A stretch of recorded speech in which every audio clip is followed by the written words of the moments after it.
first thing I'd like to talk about is something referring to as ambient warfare. And simply put, ambient warfare is the combat simulation that is being constantly evaluated in the background, creating the environment of an epic war for the player to engage in. We really think that this is a big element for Warhawk because we're all aware that the PlayStation 3 can generate HD image quality and HD audio quality, but it certainly can create a very compelling HD behavioral simulation as well. We're talking about hundreds of enemy fighters doing strafing runs on these impossibly large capital ships, those same capital ships firing back with their anti-aircraft weapons and missile launchers and bombard cannons.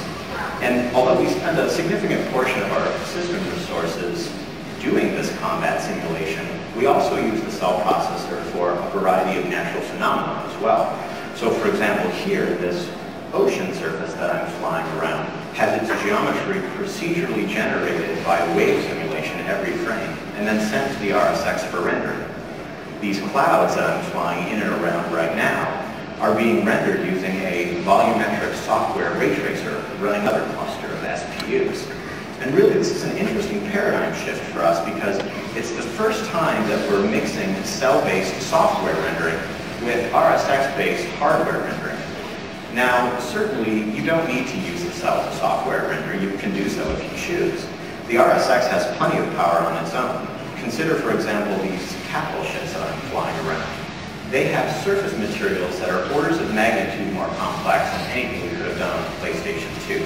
They feature color maps and ambient occlusion maps, parallax maps, dynamic shadows, and point lights. All of it being rendered by the RSX in true high definition, and all of it being rendered with 4x anti-aliasing. I think the last thing I'd like to mention about this Warkhawk demo is really kind of on the production side, given the audience we have here today.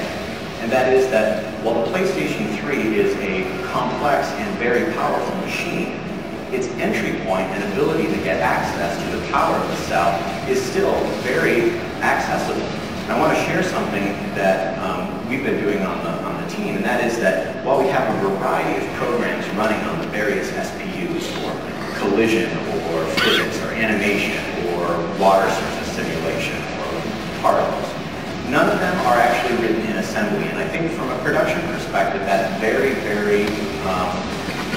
safe. It's very comforting to know that you can access the power of the cell without the traditionally expensive and tedious production costs associated with low-level optimizations.